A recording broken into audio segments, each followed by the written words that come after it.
میں کلمہ لا الہ الا اللہ کے ارکان کے بارے میں کچھ باتیں آپ کے گوشے گزار کرنا چاہوں گا۔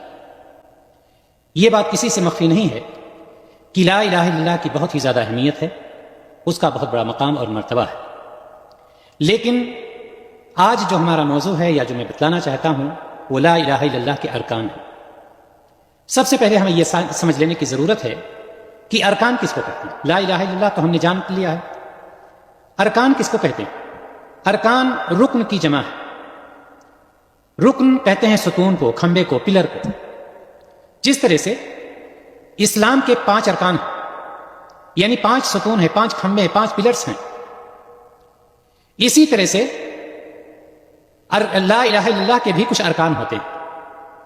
اور رکن کا مطلب یہ ہوا کہ جس کے بغیر وہ چیز وجود میں نہ آ سکے، جس کے بغیر وہ چیز وجود میں نہ آ سکے، اس کو رکن کہتے ہیں۔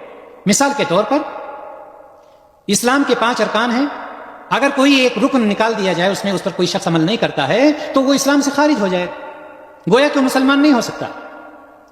یعنی جس کے بغیر وہ وجود میں نہ آ سکے اس کو رکن کہتے ہیں۔ رکن کی بہت ہی زیادہ اہمیت ہے۔ جیسے نماز کے ارکان ہیں، تکبیر تحریمہ لے لیجئے، رکوع سجدہ۔ اب تکبیر تحریمہ نہ ہو تو کیا نماز ہوگی؟ نہیں ہوگی۔ اسی طرح سے لا الہ الا اللہ کے 2 رکن ہیں، اس کو ہمیں جان لینا، سمجھ لینا بہت زیادہ ضروری ہے۔ جب ہم نے یہ جان لیا کہ لا الہ الا اللہ کے 2 رکن ہیں تو ہمیں یہ بھی جاننے کی ضرورت ہے کہ وہ ہیں کیا اور اس کا معنی اور مطلب ہے کیا، کس طرح سے ہم اس پر عمل کر سکتے ہیں، کس طرح سے ہم اس پر عمل پیرا ہو سکتے ہیں۔ لا الہ الا اللہ کے 2 رکن یعنی 2 ارکان ہیں۔ پہلا رکن لا الہ، یہ پہلا رکن ہے اس کا۔ لا کے معنی نہیں، الہ کے معنی معبود۔ لا الہ یعنی یہاں نفی آ رہی ہے۔ ایک شخص جو پڑھ رہا ہے لا الہ، وہ یہ بتلانا چاہتا ہے کہ اللہ کے سوا تمام چیزوں کی عبادت کا میں انکار کرتا ہوں۔ اللہ کے علاوہ جس کی بھی عبادت کی جاتی ہے میں اس کی عبادت کا انکار کرتا ہوں۔ میں کسی کو اللہ تعالیٰ کے ساتھ شریک نہیں ٹھہراتا ہوں۔ اللہ کے سوا جس کی بھی عبادت کی جاتی ہے ساری چیزوں کا میں منکر ہوں۔ یہ وہ شخص یہ چیز کہہ رہا ہوتا ہے، کیونکہ وہ کہہ رہا ہے لا الہ، کوئی معبود نہیں۔ اب اللہ کے علاوہ جس کی عبادت کی جا رہی ہے، چاہے وہ انسان ہو، چاہے حیوان ہو، بت ہو، پتھر ہو، حجر ہو، شجر ہو، شمس ہو، قمر ہو، کوئی بھی چیز ہو، نبی ہو یا رسول ہو، کوئی بھی ہو، اللہ کے علاوہ جس کی بھی عبادت کی جاتی ہے اس کا وہ شخص انکار کرنے والا ہوتا ہے، اور یہی توحید ہے۔ وہ شخص کہتا ہے لا الہ۔ تو پہلی چیز جو آ رہی ہے، پہلا رکن جو آ رہا ہے لا الہ، یعنی نفی کرنا، انکار کرنا، کن چیزوں کا؟ اللہ کے علاوہ جس کی عبادت کی جاتی ہے ان ساری چیزوں کا، ان ساری چیزوں کا وہ انکار کر رہا ہے، چاہے نبی یا رسول کی پوجا کیوں نہ ہوئی، سب کے سب کا وہ انکار کر رہا ہے۔ قبر ہے، درگاہ ہے، قمر ہے، شجر ہے، پتھر ہے، جو بھی ہے۔ تو پہلا رکن کیا ہوا؟ لا الہ یعنی نفی۔ اور اس کا دوسرا رکن کیا ہے؟ الا اللہ، یہاں پر اثبات۔ اس کا مطلب کیا ہوا دوسرے رکن کا؟ دوسرے رکن کا مطلب یہ ہوا کہ عبادت کو صرف اللہ تعالیٰ کے لیے خاص کر دینا، یعنی معبود حقیقی صرف اللہ تبارک و تعالیٰ کی ذات ہے، اس کے علاوہ کوئی نہیں۔ ہر طرح کی عبادت صرف اور صرف اور صرف اللہ تعالیٰ کے لیے کی جائے گی، جیسے نماز، روزہ، قربانی، نذر وغیرہ۔ تو معلوم یہ ہوا کہ لا الہ الا اللہ کے 2 رکن ہوئے۔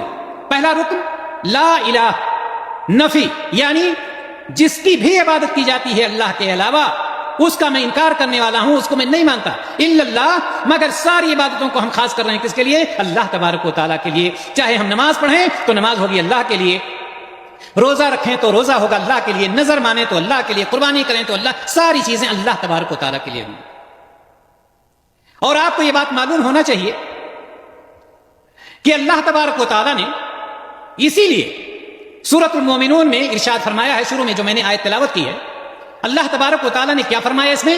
وَمَن يَدْعُ مَعَ اللَّهِ إِلَٰهًا آخَرَ، جو شخص اللہ تعالیٰ کے ساتھ دوسرے کو معبود پکارے گا، اللہ کے ساتھ دوسرے معبود کو پکارے گا، کوئی بھی شخص ہو جو اللہ تعالیٰ کے ساتھ دوسرے معبود کو پکارے گا، لا برہان لہ بہ، اس کی دلیل اس کے پاس کچھ بھی نہیں ہے، کوئی دلیل نہیں ہے، تو اللہ تبارک و تعالیٰ ارشاد فرما رہا ہے فَإِنَّمَا حِسَابُهُ عِنْدَ رَبِّهِ، تو اس کا حساب اللہ تعالیٰ کے پاس ہوگا۔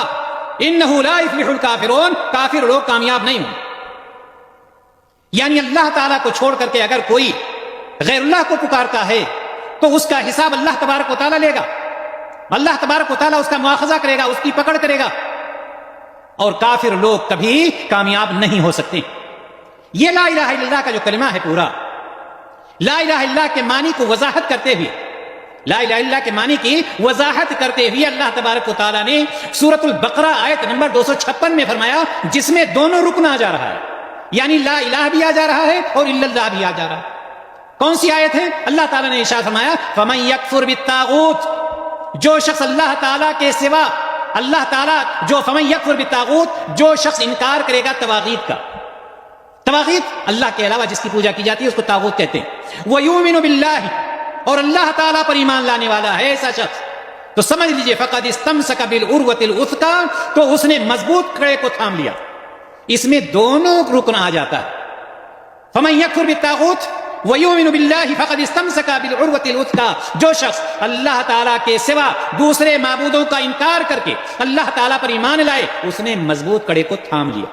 محترم حضرات و خواتین، خلاصہ یہ ہے کہ لا الہ الا اللہ کے دو ارکان ہیں. پہلا رکن ہے لا الہ، یعنی اللہ کے سوا سارے معبودوں کا انکار کرنا، اور دوسرا رکن ہے الا اللہ، یعنی یہ کہ صرف اور صرف معبود حقیقی جو ہے اللہ تبارک و تعالیٰ کی ذات ہے.